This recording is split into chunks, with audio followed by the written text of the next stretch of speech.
Hold on to your pants, folks. Elon gave us another tweet storm. I'll have that and more coming up. Here are your Tesla tidbits for April 14th, 2017. So I'm sort of going to work this from earliest thing that's happening to the latest thing that's happening. As I said in the opening, Elon found his Twitter account again, and boy did he drop some knowledge on us today. Kicking things off, Model 3 final reveal is coming in July.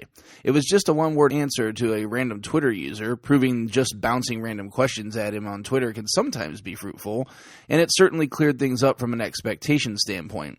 Sadly, he didn't tell us exactly when in July, which is honestly smart, since it gives us some leeway in case something unexpectedly goes awry. That way, we're not complaining about Elon's standard time while waiting on the biggest event in the company's history. I'm going to err more conservatively, as I've been doing throughout this Model 3 process, and assume no earlier than July 31st is the actual date. This way, if we get an earlier announcement, it's gravy. That gives us only 109 days, worst case, until the Model 3 is revealed to the world. Hopefully we'll get some employee design studio leaks soon thereafter so we can get some pricing information. Note that I'm not expecting them beforehand, because if ever there was a fireable offense, it would be outing that information before the final reveal.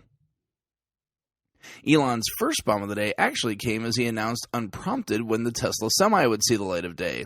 Quote, Tesla semi-truck unveil set for September. Team has done an amazing job. Seriously next level, end quote. The timeline is quite interesting considering what ostensibly are the company's priorities. I think we may be able to read a bit into the company's confidence regarding Model 3 due to this, as September would be just prior to Q4 when deliveries have always been targeted to begin for Model 3. Scheduling time for anything outside Model 3 tells me two things. Firstly, that they believe their game on Model 3 launch is strong, and secondly, that they believe they really have something special in the Semi as well if they're willing to announce it during what is basically Model 3 frenzy time. I was talking with a friend today speculating on what exactly the Semi will come equipped with and what demand there might be for it, and came away with even more questions as I thought it out.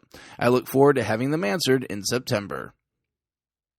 In the same thread, Twitter user @NoahMagle asked, quote, Cool, is the pickup unveil coming this year or next year, end quote. Elon gave us a response of, quote, pickup truck unveil in 18 to 24 months, end quote. Now this is incredibly interesting. As I reported back in episode 205, Elon tweeted that Model Y would be coming, quote, in a few years, end quote. This would push the pickup in front of the Model Y on this timeline. To say this is surprising when we've known about Model Y nearly as long as Model 3 may be an understatement. I replied and asked for clarity. We'll see if I get some, but as we know, I'm 0 for in attempting to get Elon replies thus far, and I'm not holding my breath for that to change now. In a tweet that has no timeline, Elon confirmed that the next generation Roadster will indeed be a convertible. Twitter user @SamGonzalez, apparently responding to the semi-tweet in jest, asked, quote, any chance for a convertible? Sun is out, top is down, end quote. And got the surprising response regarding the new Roadster saying, quote, next-gen Roadster will be convertible, end quote. Again, unfortunately, no timeline on that one, so who knows when we'll get to see the new Roadster. It'd be super cool to get something next year, considering it is the 10-year anniversary of the Roadster's birth, but given the other projects in play at Tesla, I doubt we'll be seeing it that soon. Lastly, we take a pit stop at Electrek where we see the blue release candidate again. The thing to note this time is the nose of the car. Not for comparison to the silver prototype, but rather the fact that it has wires hanging out of it where once there was some sort of sensor or light the last time we saw it courtesy of the Tesla show. Check out the link to see it in its glory. The pictures are probably the best quality we've seen thus far of any of the spy shots. You can find the links to today's full stories in the show description. This show operates on a value-for-value model. If you get some value out of what I do each day, please consider supporting me at patreon.com/Tesla Tidbits. While you're there, please vote on the poll that I have there regarding kind of the future of the show. I have some ideas, and I'd like your feedback. Many thanks to super patrons John Waltower, Drew Schuyler, Cookie UK, and John Waller for supporting the show at the $10 plus level. If you have nothing extra to spare, no worries. Feel free to support the show with your positive feedback and subscriptions on YouTube, iTunes, and other services across the internet.